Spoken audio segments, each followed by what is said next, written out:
Are you ready to take your business to the next level? Every day there are countless books and articles that are published offering the key on how to make your business a success. It's easy to feel overwhelmed trying to keep up and run your business.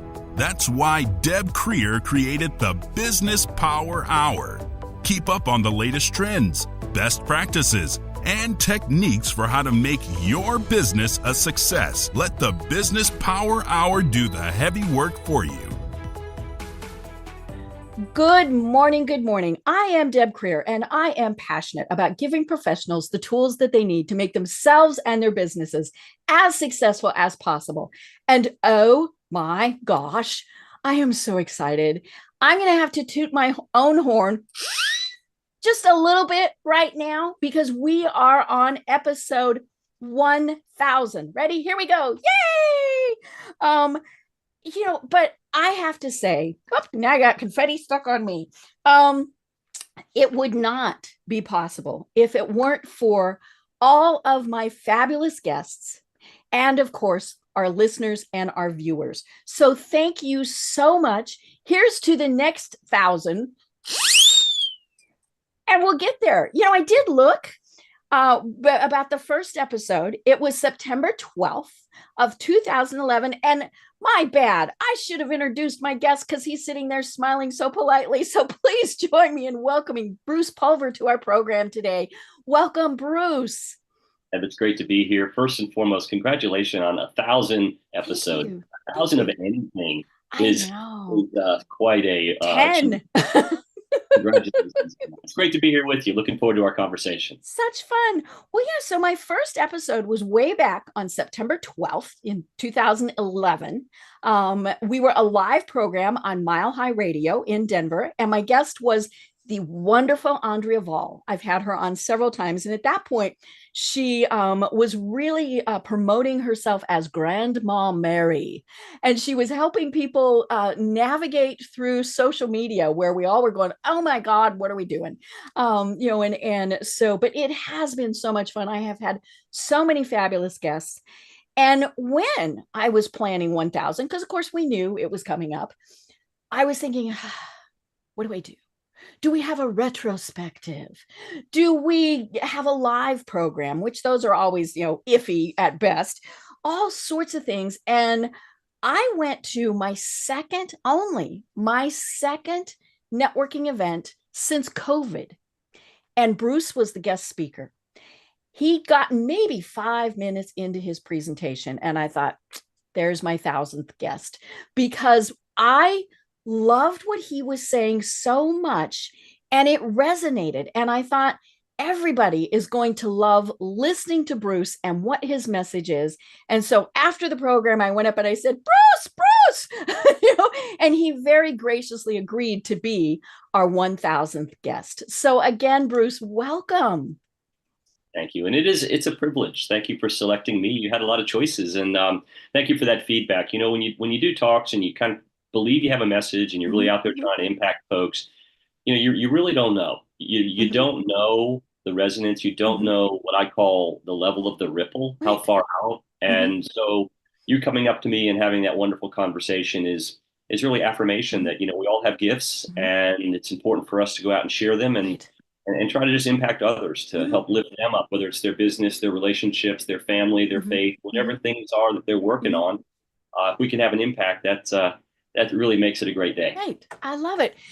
And what I really liked was out of, 999 guests that I had, you are talking in some ways about a lot of what we have talked about before, but you do it in a very unique way. And that was what really struck me. It was just so much fun to listen to your presentation and then know that you would make the perfect guest. Oh, thank you. Yeah, it's, like I said, we all have gifts, and we'll get into this. I'll give a little teaser for what I mean by how I do my talks and what we all have gifts. Right. And I just write that word vertically, and it becomes God installed features to share, GIFTS. And that's sort of what I see as a responsibility to develop in myself as best I can, and then encourage others, because the uniqueness of the gift, your abilities, right? What you do here with your podcast and making these connections, and it's all a gift. that we're given, and I believe it's our responsibility to find a place to share it. So yeah, I have this unique way of looking at words, and there's a story to it, and we'll maybe get into that as we move I forward. love it. I love it. Well, let me tell people just a little bit about you, and then we will get into it. So Bruce Pulver is the author of Above the Chatter. For those of you who are watching, here it is. Here's the book, Above the Chatter, Our Words Matter, a book that explores the transformative power of words in shaping our thoughts, actions, and lives. With a background in business and a lifelong passion for personal development, Bruce is dedicated to helping others achieve mental clarity, focus, and resilience. He is an in-demand speaker at events across the country where his words uplift and motivate audiences of all backgrounds. When you leave an event where Bruce has spoken, you have powerful new lifestyle skills and a podcast guest to activate immediately. His uplifting and encouraging TEDx talk, The Secret to Eliminating Negative Self-Talk by Renewing Your Mindset, has reached over 700,000 individual viewers, spreading his message of hope and transformation. Now, this is what I love. With every speaking engagement, Bruce donates copies of his book to organizations helping others. He has donated over 3,000 copies to organizations including hospitals, homeless shelters, veterans groups, nursing homes, orphanages, and more. So again, Bruce, welcome. Thank you for that intro. Yeah, it's been a journey. It really has. And, God has really stepped in and kind of whittled me. I kind of feel like at one point in life, I was a redwood tree, and he's whittling me down to a toothpick, to the kinds of things that he needs me and it wants me to be out doing and sharing and helping others. I love it. Well, speaking of that, tell us a little bit about how it is that you got to where you are today and that you discovered that this is truly your passion in life. Yeah, and it goes back to the beginning, quite honestly. Very, very blessed to be raised by a mother and father who were full of gratitude. My mother, and my father, who was very much a word guy. He just loved looking at the language, writing poems and plays, and all that kind of thing. But even before that, I mean, even so, the basis of that, the real genesis to me, which sticks with me every day, is the day that I was born. My mother had a heart trauma that no one ever survived before. She had what was called a dissecting aortic aneurysm during labor. Oh, my.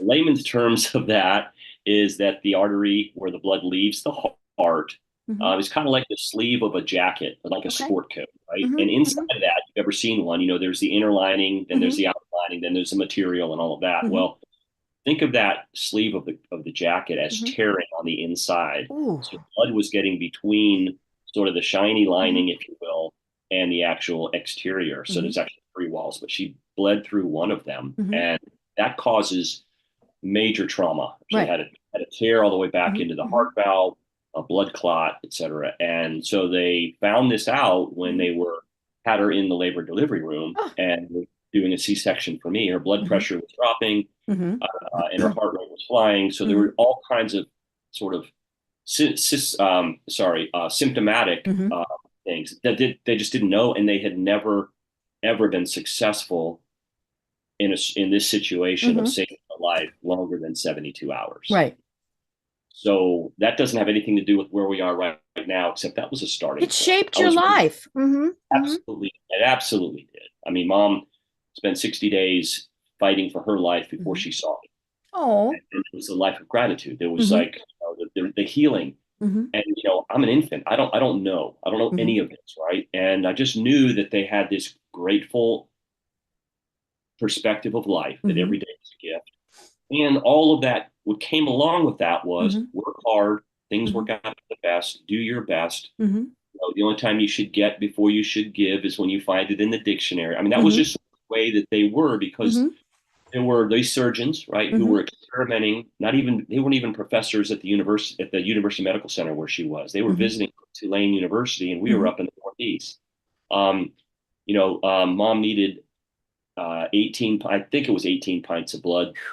15 of them came from church members. They were just receiving so much assistance. So blessed. Yeah, so blessed. And I kind of lived that way. I mean, I was just kind of raised that way. and was in healthcare technology. That was my career. That was kind of the way that I was, my way to kind of give back to the industry a bit, and all of a sudden, I had a major company reorganization and my position eliminated along with 500 other people the same day. And wow, okay, what do you do now? Because everything was kind of going along okay, right? Right. You had a family. Absolutely, I did. And so that was what coined the term a BAM moment, BAM. And what I found out since all of this is that everybody's going through something. And it's usually triggered by some event or some challenge or some disruption. Right. And so what I realized was that was mine, thinking I was going to come in for a nice landing for retirement, whatever, that ended. And man, what am I going to do? So the next morning, literally the next morning after this layoff, my father's love of words and my mother's gratitude just forged itself in my life. And I woke up and had a pad of paper and a pen right by the bed, which I kept. And I got up, I wrote the word vertically, the word strong. And it just became stand tall, remain optimistic, now go for it, which actually became part of the book cover. And yep, there it is. Exactly. I didn't know exactly what that meant at the time, but what it did is it encouraged me to find something to be strong for about with. Because at the end of the day, it wasn't that big a deal. In the moment, it could have gone so many different directions. It was catastrophic. Most people would have been depressed, upset, angry, all of those various things, scared. Well, I will have to be honest with you and say I'm a mouse in my own laboratory, and I felt all of those things, right? I mean, it's normal. You're kidding. What? Or not me. How could you have done that? Or all those emotions didn't happen at one time, but the first one that kind of came to me was, okay, where are we going to go? What are we going to do? And, the divine download was write this down and then go find something today to be strong with, about, and for. And so that was day one. Day two was the word awesome, which is kind of an overused word. It's like, today's going to be awesome. I just wrote it vertically. And it became a wonderful experience shall overwhelm my expectations, just using its letters. So I could go on and on and on, but for over 400 consecutive days, I was writing a word each morning that helped me get stronger and face a new challenge. Now, the work thing turned around quickly. I was able to land something, but the writing continued. And it became sort of this, say, outlet, but a way for me to kind of express that gratitude. Right. Also to say, okay, Bruce, we all have BAM moments. Let's keep powering through. And then I started sharing these out with my network and texting it, some social media stuff. What I found was that ripple of a word resonates. Came back to me. Yeah. So that's sort of the first sort of section of how we went from, the beginning to working in a career and all of that. And then this sort of I don't say transformation, but because it was rather incremental, but this sort of activation of, wow, our words are powerful. What we say to ourselves, what we say out loud, and especially what we say to others, just have such an impact. Right. And it's funny because we all know words matter, but we don't pay attention to that. And I think that was what was really resonating when I saw your presentation. Is it really is stop and think about what it is that you're saying, or sometimes what you don't say. My mom one time, I got an evil mom face, and I was like, "What?" And she said, "You did not say thank you." And so sometimes we don't say thank you. Sometimes a smile, eye contact, all of those things make a difference when we're interacting with people. Oh, absolutely. I mean, simple things like, I don't know, a teenager saying whatever, right? Nothing against a teenager. Ben had to, but yeah, how was your day today? Oh, whatever. Right. Or how about that eager new employee, junior leader coming into a company, and the CEO says, I need you to do this, and that person says, whatever it takes. Same word. It's Right. just how is it expressed as an overtone to it. And there's so many words that over the years I've written that are in the book, and even written, I don't know, 1,100 or so more just in sort of my daily process of words that just, they really matter how we see them, how we interpret them. They have perspective as well. We talked about this, I think, in our event, our workshop that we did. With You can look at, I'll just do a couple of examples. You can look at the word bound and say, I'm bound. I'm restricted. I can't. Right. Such a negative. Yes. Stifled. Or you can say, I'm bound and determined. It's the same word. Right. Now, we have to make the choice, and I'm not saying to always be 100% positive. Don't look at things with discernment. But what's the possibility if I say I'm bound and determined versus the limitation? Right. Well, and then you get boundless energy. Absolutely. Yeah. Another one is hold up. Someone's holding you up. It could be that you are being held back from something. Right. Stopped. Or you just put your arms like this and say, thank you for holding me up. It's the way that you just, it's the same word. So I spend a lot, I pay a lot of attention to that. And it's this whole process of my BAM moment really helped me understand that, you know, words that end in N apostrophe T are very detrimental. Not is a bad word, or nit.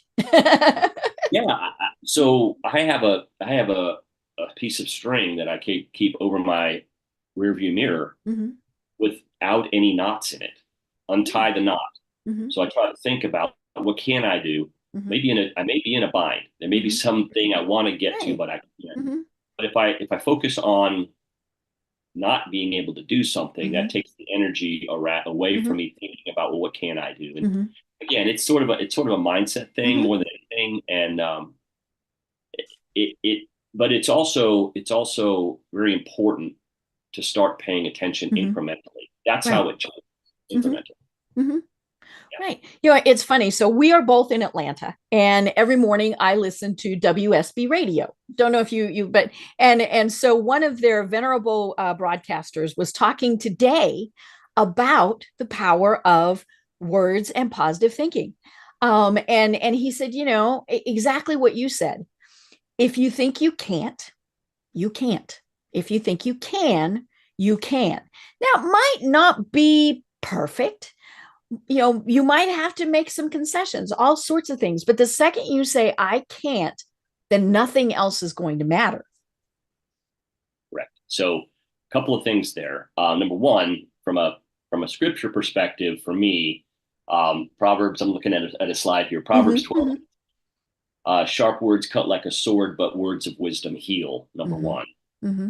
Number two, I love to play the game golf. I love to play golf. And I've had the opportunity to play with a caddy before, a couple of times. And that's like having a teammate. That's just right. The caddy's job is to help. Right. And I was getting ready to tee off, and I said to the caddy, I will take any instructions you have. You know this better than I.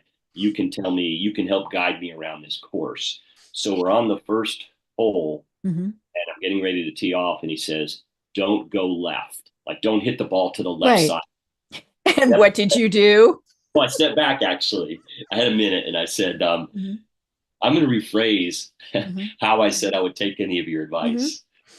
Please tell me where to play the ball. Not that I will execute on that, but so I consider don't hit the ball in the water as a quote from any unemployed caddy. Right. Yeah, because that gets in your head. Don't hit it in the water. Don't hit it in the water. Don't, and you hit it in the water. Right. It doesn't mean that you won't if you're thinking with possibilities, but it allows you to focus on the outcome you're looking for. And the third one, and this was massive to me because I grew up loving baseball, playing baseball. It's a great game that for me, I just enjoyed it. The opportunity to sit in a conversation with Derek Jeter, who was the Yankees legend. Wow. There were 300 of us in a room, and he was wonderful to take some questions. And the gentleman sitting next to me asked the question. He said, Mr. Jeter, how in so many high levels of performance for baseball, it's a World Series or an all-star game, bottom of an inning that you were losing, you needed to make something happen. run a double play, hit a double, get the ball in the gap, Mm-hmm. whatever. How were you able so many times to execute in those tough, really what we consider stressful, performance-ridden Mm-hmm. events? And he said, very simply, he said, the last thing you think is the first thing you do. Mm-hmm. Like you said, don't drop your plate as you're Mm-hmm. walking back to the kitchen, or Thud. you know, Mm-hmm. don't blow this interview. Mm-hmm. Oh my goodness, right? Mm-hmm. So it doesn't mean the outcome's going to be, Mm-hmm. trajectory to the moon, Mm-hmm. but it does put us in a place to settle and Right. be ready to go. Right. I do a lot of social media for various organizations, including the South Cobb Business Association and Marietta, other things. And I would do the reminders, meeting reminders, and I would say, don't forget, today's the deadline, right? And somebody finally said, switch that around. Remember to register today. Now, did it make a difference? I don't know, but it put the person reading it into that positive frame of mind. And it was, oh, I got to go do that, as opposed to forget, oh, I forgot. And then they go on, and so, yeah, it's just that simple little reframing of that very simple statement. Remember, don't forget, right? And I loved that. Well, let's say it's even on a small sort of a goal that you're Mm-hmm. trying to reach, or a Mm-hmm. lifestyle change you want. Mm-hmm. It's all about saying yes, Mm-hmm. right? Yes, I can. You Mm-hmm. expect success in challenging activities. Mm-hmm. Now, putting your mindset there Mm-hmm. and just saying yes and being Mm-hmm. incremental. Mm-hmm. And there's ways to do that. I wrote the word commit a certain way that says, okay, how can I commit? Well, Mm-hmm. count on me making it there. That Mm-hmm. means I'm in. That means Mm-hmm. I'm going to take that Mm-hmm. first step. Mm-hmm. So a lot of it's just little encouragement steps to Mm-hmm. take, that you do something for 21 days. We all Mm-hmm. know the whole Yep. story. I'm Becomes Mary Kay. Mm-hmm. Mm-hmm. a habit, right? Mm-hmm. Well, I took that a little bit differently, Mm-hmm. because a habit is what you do. Mm-hmm. You do. I get up and I walk every day. Right. So I walk every day. What do you do? Mm-hmm. I get up and I walk every day. Mm-hmm. Well, if you do something for actually 67 days in a row, Mm-hmm. science changes that from habit to lifestyle. It becomes Ah, harder not to do it. right. Do it. So whether Mm-hmm. that's you're going to do 10 push-ups a day, you're going Mm-hmm. to walk one lap around the Mm-hmm. track every day, do it for 66 days. And that Mm-hmm. that that 66th day is going to be, but that 67th day is going to Mm-hmm. be, well, it's harder for me not. Right. And then it becomes not what you do, becomes who you are. Mm-hmm. So lifestyle versus habits. And Mm-hmm. it sounds very, splitting hairs, but Mm-hmm. I have found in my life that when I get to that point of things, Mm-hmm. then they become who Mm-hmm. I am, and Right. not just say, well, because your habits are either Mm-hmm. way, right? Mm-hmm. Good habits, bad habits. Right. Yeah. I mean, you could not exercise. You could eat bad. You could sleep in. I mean, there's so many things that yeah, and once you start doing them, it is easier and easier just to continue that pattern. Yeah. So when I do these workshops, it's really interesting that I have to remember that oftentimes I'm having a conversation with folks that have not been in my head, and Right. haven't had this. Their journey's different, right? Mm-hmm. So I don't ever want this to sound like it's a light switch, just go and get Mm-hmm. this stuff done, because Mm-hmm. it is a journey. And one of Mm-hmm. my favorite words, well, actually, I do a walk and talk every Saturday morning, a little Facebook, Mm-hmm. Saturday morning, 8 o'clock, just talk for 15 minutes or so, and just try to put some positive ripples out there. A couple weeks ago, I did one on the word on the syllables incra, INCRE, Mm-hmm. and manu, MUNU. Mm-hmm. And I said, if we do the word that comes after those is the Mm-hmm. word mental, Mm-hmm. incremental, Mm-hmm. monumental. Ah. And my dad used to say to me, Bruce, you're making a mountain out of a molehill. Mm-hmm. Not that big a deal. Come on, just get over. And he was kind of this encouraging, whenever we get Mm-hmm. stuck, right? He would Mm-hmm. say that. But I've started to flip that around, and Mm-hmm. I'm saying, if I can move enough molehills, at the end of the day, it could be a mountain. So True. if I'm incremental in what I'm doing, and Mm-hmm. love the word mental in the middle at the end of that, Mm-hmm. I can do things Mm-hmm. monumental. A lot of what we're talking about is one step at a time, repeated over time, Mm-hmm. will move us in the direction we want Mm-hmm. to go.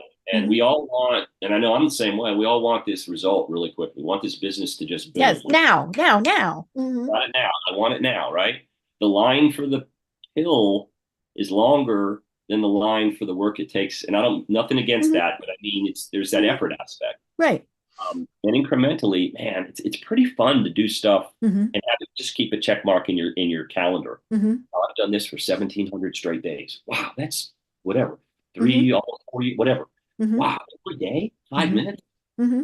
it adds up. So that's sort of where this Mm-hmm. whole concept comes from, Mm-hmm. incremental and monumental. Mm-hmm. And we can't do everything monumentally, but incrementally we can Right. always make it. Right. Well, and it's that way, especially with, your diet, addiction, alcohol, all of those things. You get through that day. Okay, I made it through this day. If I made it through this day, I can make it through tomorrow. And that's not to say we won't backslide. Those things happen. I might decide I'm going to eat half a piece of cake or a whole cake, right? And so, but it's okay. We're human beings. I know your faith is very important to you.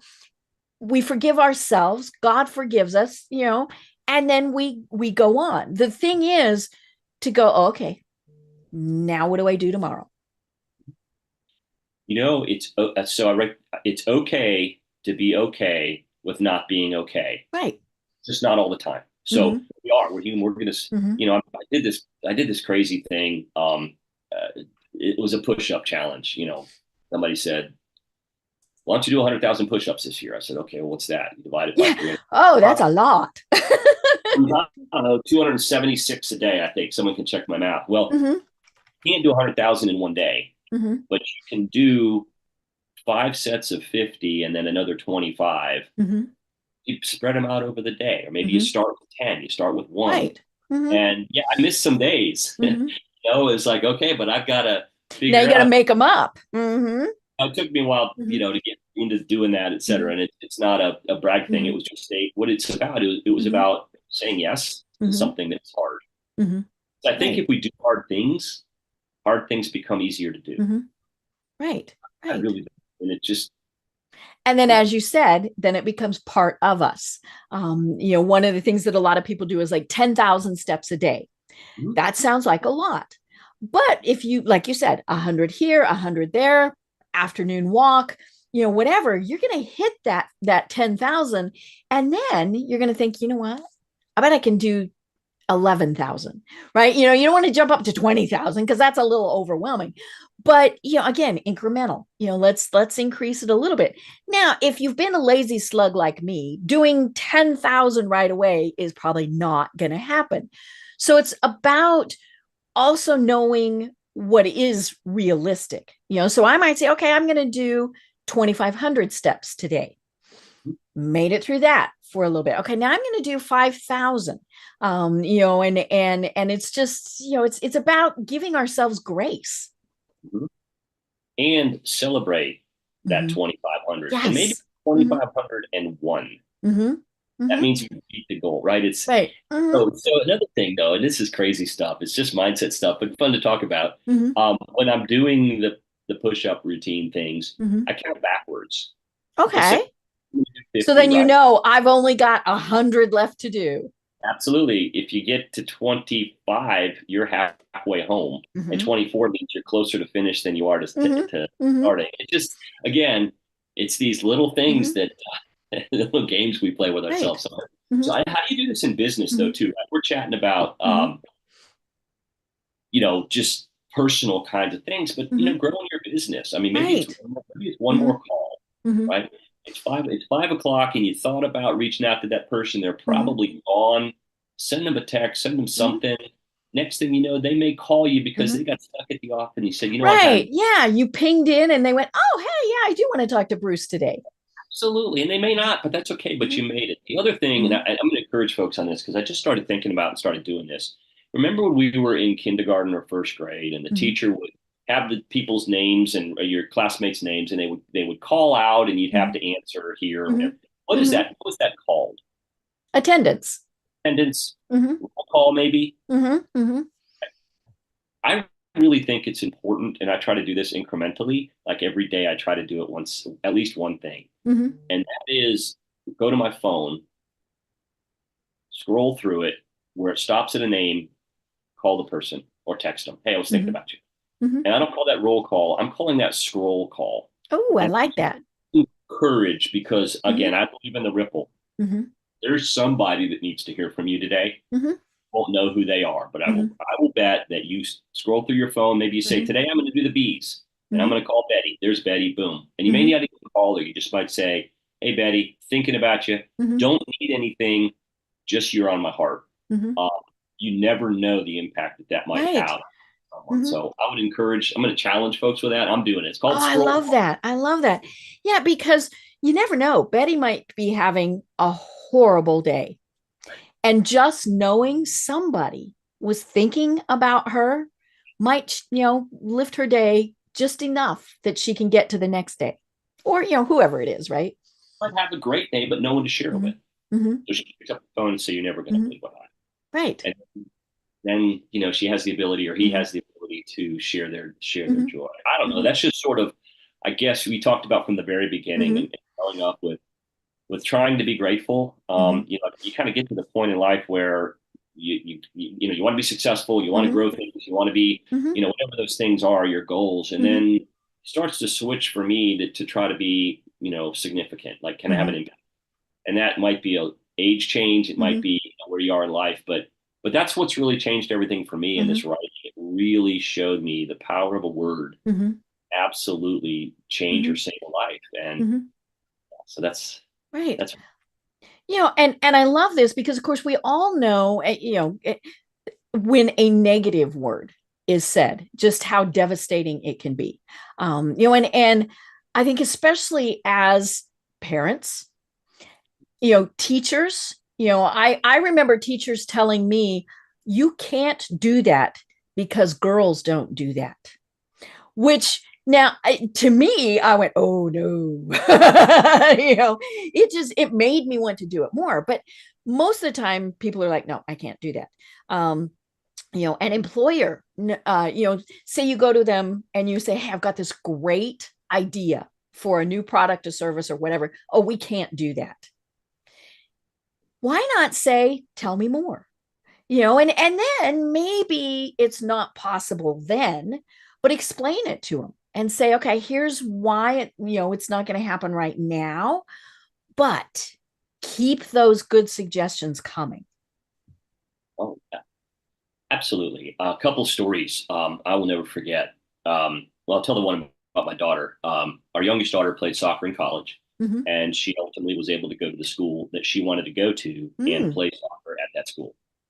But as they started looking, so in these programs, the kids that really believe they want to take it to this next level Mm-hmm. and maybe college education through Mm-hmm. athletics, there's a process you go through. Mm-hmm. You try to reach out to coaches. You let them Mm-hmm. know demonstrated interest. You let them know what tournament you're playing, because Mm-hmm. sometimes they're going to be coming to these showcase Right. tournaments.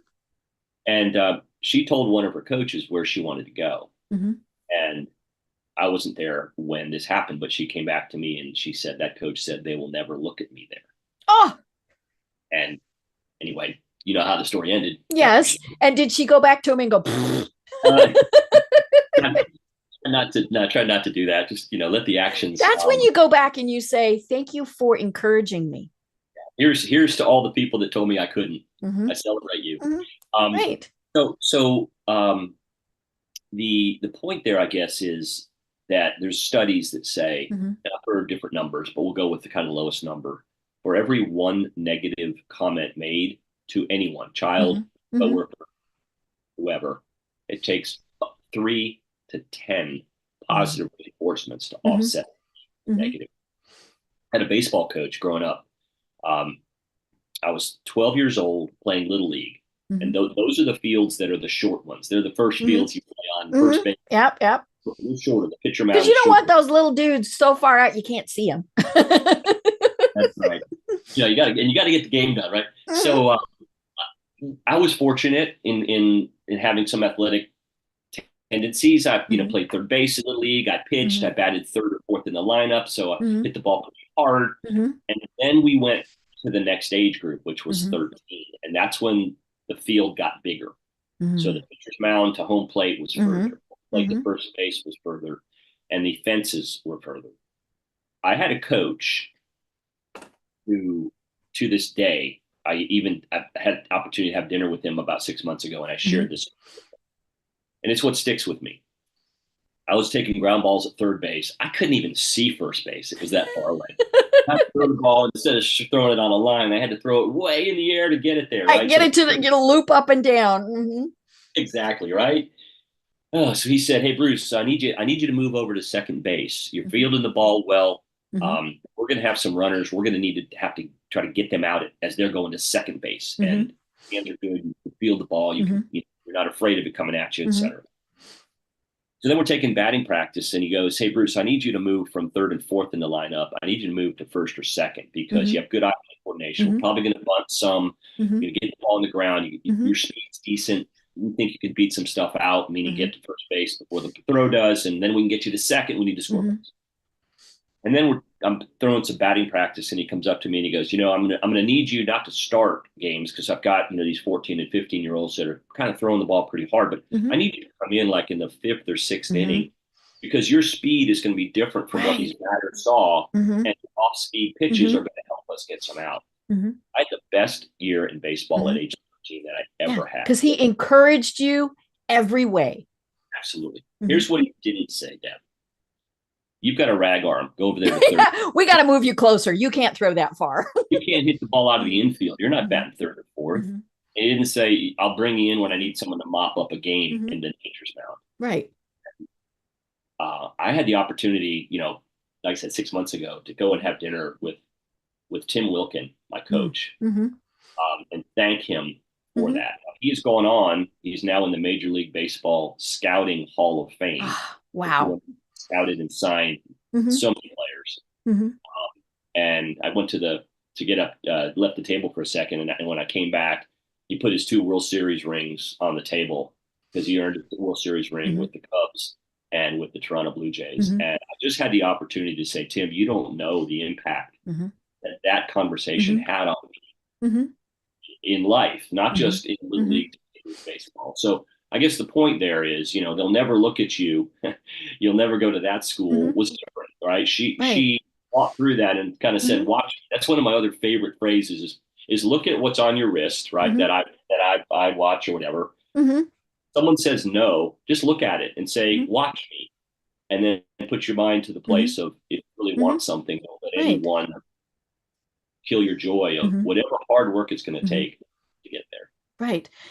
And we all remember teachers, bosses, whoever who encouraged us. We do remember the ones who discouraged us, but just the little things. Even if you don't remember something specific, you just remember that they were a positive influence. And I love that. I shared before the program that we still have our football tickets for the University of Colorado. Both my husband and I are alumni. We've been season ticket holders for a very long time. And we have a bright, shiny coach. His name is Deion Sanders, right? And, Coach Prime to many people. It is so interesting now, he is not everybody's cup of tea, for a variety of ways. But that is probably the most positive person that, that I have ever come across. I mean, and obviously his faith is one of those reasons. I mean, that is just one of the things that is so important to him. But, when he was first hired at CU, we were all like, "Ooh, well, this could be entertaining." And especially donors, we were like, but one of the things that he said was, this is not a football team. This is how we are raising young men to be adults and to be productive adults, because we all know that the vast majority of any type of player in college, they're not turning pro. They're not going to the Olympics, right? We just all had so much fun watching the Olympics the last couple of weeks. And his thing is, I am raising, and he thinks of himself as raising that young men. And just think about that. If you're the boss, are you encouraging your employees to always be the best that they can be? Now they might leave, right? But that's not really a bad thing. Yeah. So I went to the same university he did. He went to Florida Yep, I State. saw that. Mm-hmm, He was there a few years after me. mm-hmm, But no, you are right. He's also, so I'm being an Atlanta guy, right? He mm-hmm. played in the Right, Falcons for both the Braves and the Falcons. Yep, at the same time. Yeah. Mm-hmm, a football game and a baseball game on the same day, mm-hmm, scored a touchdown and hit a home run. mm-hmm, So, yeah, so it's mindset. But no, mm-hmm, it's more than that. It's activating it. mm-hmm. Right. It's activating it. And one of my Mm-hmm, favorite words is the word action. mm-hmm, And the reason it's one of my favorite words is because it defines itself with its letters. mm-hmm. Fourth letter of action is what, Deb? ACT. I. The Mm-hmm. first three letters of action are ACT. act. Act. Mm-hmm. The last two letters of action are ON. On. I act on. I have to do something. Mm-hmm. I have to take action. Right. Mm-hmm. It's incremental, right? And it's not Mm-hmm. this thing you flip a switch. So Mm-hmm. that's what's really helped me through a lot Mm-hmm. of things is Mm-hmm. mindset, but also heart set. What is Mm-hmm. the reason, Mm-hmm. like Right. for these things, Mm-hmm. and making an impact is to me is so important. And when for me, you kind of find that thing, and it's geeky, right? What do you mean, Bruce? You write words vertically and then just Mm-hmm. use letters to define them? Yeah, Mm-hmm. hey, facing anything insurmountable, Mm-hmm. trust him. Faith, just boom, just Mm-hmm. wake up. There it is. Boom, it's right in front of me. Mm-hmm. I don't know why. I questioned it for a long time Mm-hmm. because it's really geeky. But I'll Yeah. tell you, Mm-hmm. it became something that I felt Mm-hmm. that would mean something more than me. Mm-hmm. A friend of mine is a pediatric heart surgeon. Mm-hmm. So he operates on babies' Mm-hmm. hearts from newborns to, well, adults as well, but mostly Mm-hmm. newborns and early on. And a Mm-hmm. newborn surgery is going to mean there's multiple Mm-hmm. surgeries. So, and he's done over 5,000 heart surgeries. Mm-hmm. I messaged him one day. He was in this group of the words that I was sending out. Mm-hmm. He called me one night. He said, I needed that word today. Mm-hmm. And I said, okay, let's talk about it. He goes, Mm-hmm. we were getting ready to scrub. We were scrubbing, getting ready to operate on a baby that was 7 days old. So heart the size of a walnut. Mm-hmm. He said, we're all in there scrubbing. There were about 6 or 7 of us, the clinicians, the anesthesiologists, and just the nurses, Mm-hmm. surgeons.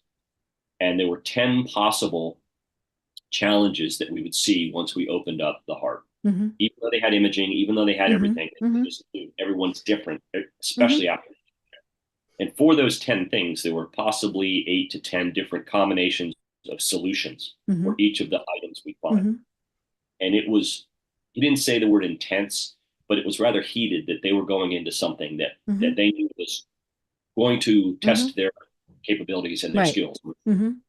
So my phone went off. My scrub nurse pulled my phone out of my jacket and said, "Who is it?" Said text from Bruce. He goes, "Read it." Mm-hmm. And I'd written the word that morning, calm, which is catch a little moment. So in the moment of hysteria, the moment of stress, the moment of anxiety, can we find a way to be calm? Mm-hmm. Maybe just catch a little moment, like Mm-hmm. exhale, step out of the scenario. He said, that's what we did. We stepped back for a second. Mm-hmm. And then we went in and did a 9-hour surgery. And my word didn't make the surgery successful. Mm-hmm. But when he called me and said that helped us Mm-hmm. do what we do, I just solidified to me how important the power of our words are in everything. Mm-hmm. So that's kind of the impetus to going from, just being in corporate America and doing that thing to I've got to make something happen with this gift that's been given to me. Right. And I love this book. Again, it is called Above the Chatter, Our Words Matter. I shared before the program, it's not a big book. But I had not realized till I went to read it to prepare for the program that it's entirely composed of acronyms. And, and so, how hard was that, to write an entire book just of acronyms? And then I'm going to read a couple just to give people an idea of what I'm talking about. Yeah. Well, I don't want this to sound flippant in any way. Mm-hmm.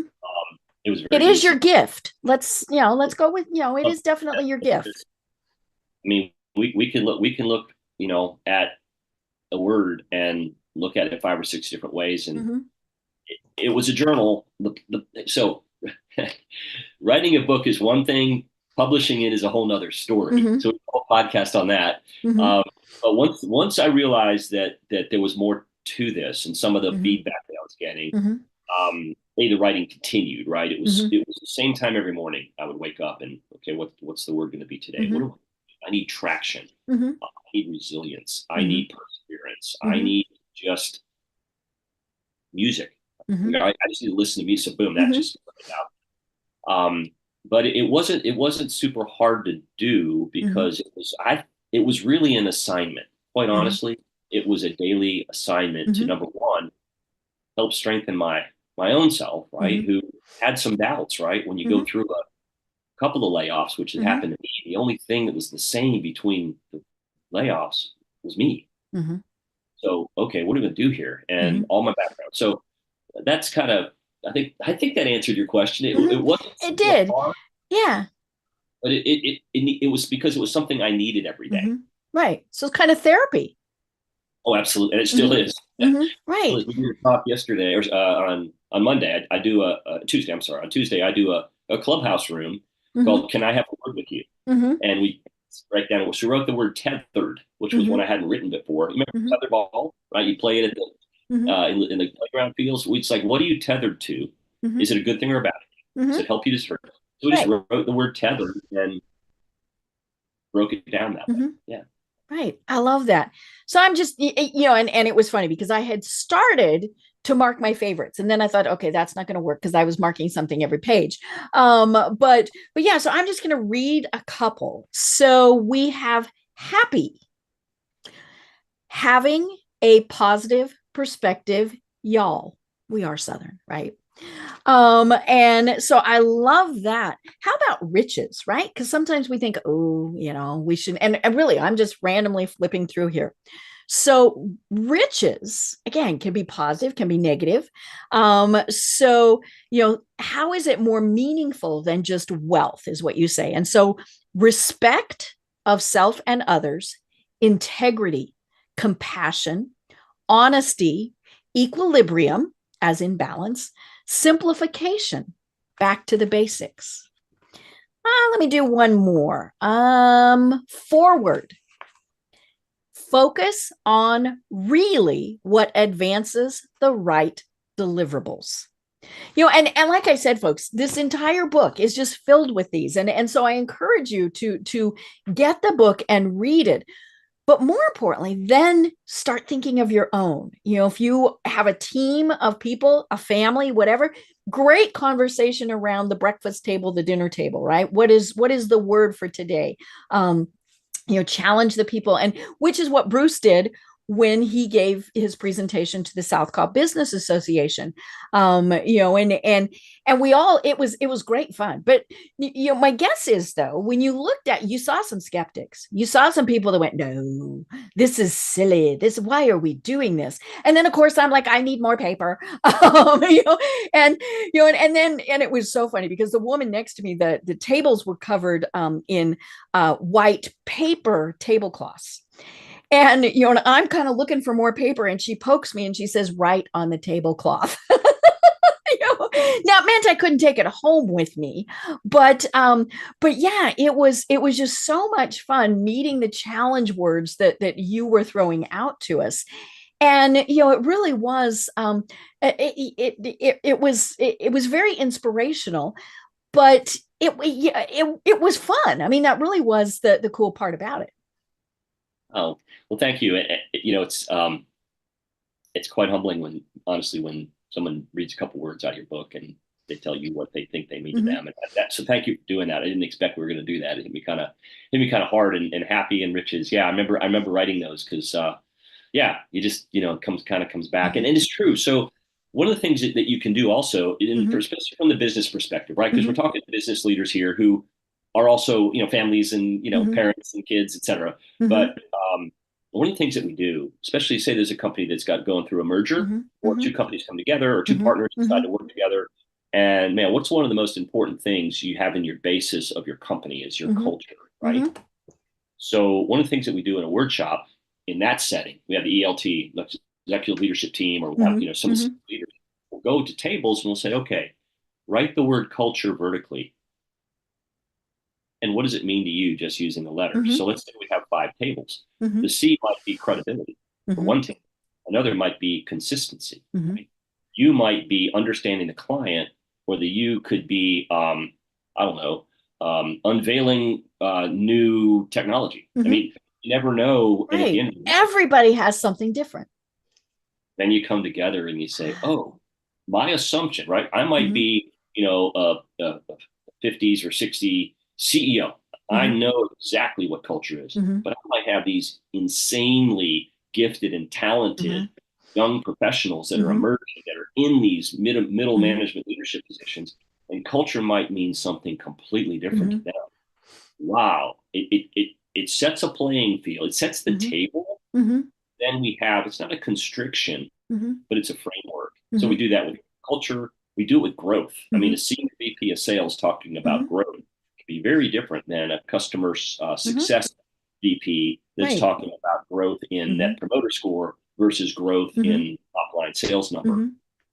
A lot of differences there, but that kind of triangulates the word, and it says, oh, so for us, growth is going to mean these 3 things, and you integrate both of them, or all three of them, into the plan for that year. Right? We're going to have higher net promoter scores. We're going to get more new logos, and we're going to grow our margin. 3 different executives. Yeah, I love it.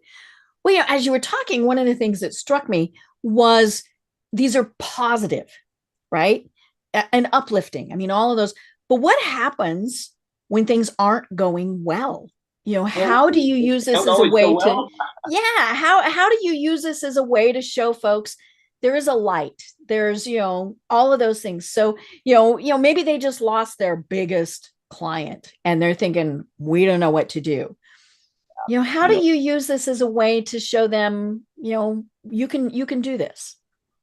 That's a great question. And I'd love to go to one of the comments on my TED Talk. And thank you for mentioning that.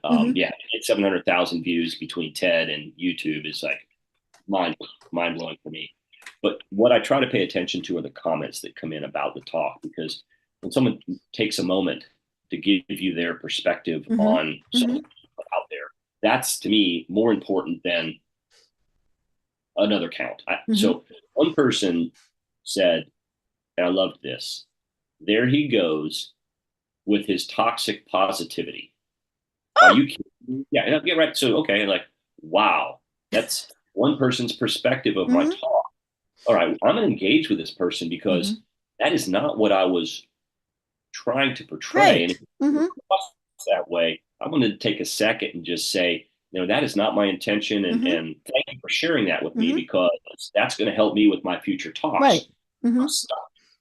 Stop talking about positivity and start talking about possibility. We've all lost that deal, right? We've all lost the funding we thought we had. And I'm not going to say that one word's going to change all of it. So there has to be some, I don't know, the way I kind of look at this, and it's a little flippant words too, is I can say that life happens to me, or I can say that life happens for me. And in each of those situations, for me, it was a job loss. Someone, it might be a diagnosis of a terminal disease. Another, it might be a relationship. Someone, it might be a medical, car accident that just changes everything. Spent a lot of time down at, there's a spinal hospital here in Atlanta, spinal and brain hospital. A lot of time down there. I do golf clinics with patients that are going through that BAM moment of theirs. It's almost like there has to be an intentional, hey, I can get through this first. I don't know how is okay. And for me, it's words. For other people, it might be writing music. Right. Their gratitude journal, their, uplifting songs, all of those things. Go run a 10K, clear your space, make more head spaces. We talk a lot about in sports performance and even in music performance that the more we're practicing things hard, or we're working through things grow ourselves. We create more space in our head to Mm-hmm. be able to use it when these things occur Mm-hmm. that are challenges. So Mm-hmm. I don't know if I've got a specific word around a super setback, but Mm-hmm. strong is one of the first. Mm-hmm. Yes, I can. I said Mm-hmm. that earlier. You expect success in challenging activities Mm-hmm. now. It's when we're in a rut. Yeah, embrace the Mm-hmm. fact that we're there. Mm-hmm. Someone told me once the first rule when you're in a rut is to stop digging. Mm-hmm. So I Yeah, see stop. I have a CEO who said this to me once, and it was brilliant Mm-hmm. because it brought awareness to something. Mm-hmm. And she said, we have to stop having these meetings where we're celebrating our problems. Coming in and just saying, man, it's so awful, or this is Mm-hmm. terrible. How come I don't Mm-hmm. have this plan? Or why did this deal not happen? Mm-hmm. And I know that it was more of a lens switch Mm-hmm. to something, what can I do? And I'm not Mm-hmm. saying that we don't hit rock bottom when we lose a deal or a Mm-hmm. relationship explodes or, something challenging Mm-hmm. happens to us that we didn't expect. But I think a lot of it is sort of determining that this is a moment in time that Mm-hmm. we can learn from. Mm-hmm. It happened for me. Mm-hmm. What can I do to ensure this doesn't happen again? Mm-hmm. Or what can I do to ensure Right. that the opportunity that I just Mm-hmm. closed, I find more of them? What did I Mm-hmm. do in this moment that I Right. can replicate? Mm-hmm. It's not always the downside of things. Mm-hmm. I don't know if that helps, but It, I it don't think does. Mm-hmm. it's a simple answer, but Mm-hmm. I think our attitude, like I Mm-hmm. said at the very beginning, our Mm-hmm. thoughts determine Mm-hmm. our Mm-hmm. beliefs, our intentions, our actions, and our actions determine our outcomes. Mm-hmm. I love it. And it's interesting. Several years ago, I started an initiative based on my journey with cancer to help others. And so it's called Trying Not to Die.live. That's the URL. And live is an acronym. And I'm just going to tell folks they got to go look it up for themselves, because it was something, we do it all in caps. And it's the concept is we get so focused on trying to not die that we forget that we have to live. And it was and it was so funny because I have to admit it was not me who came up with it. It was my wonderful brand person. His name is Josh Zeppes, and he said, "Oh no, we have to make this an acronym." And it was so much fun. But it is, it gives you something to focus on, to think, okay, this is not good, but how can we make it okay, better, excellent, right?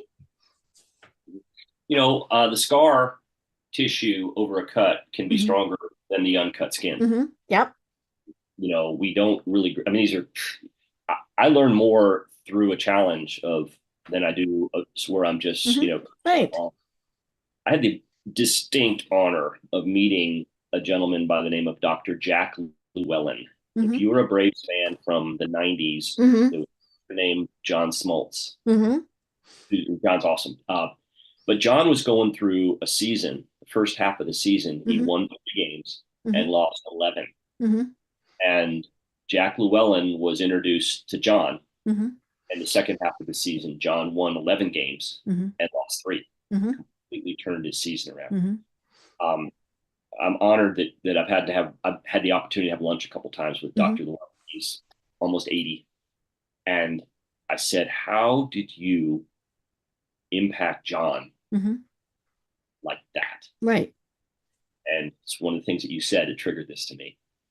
John Smoltz was trying not to throw balls. I said, throw strikes. Mm-hmm. That's all I said. That's all it is.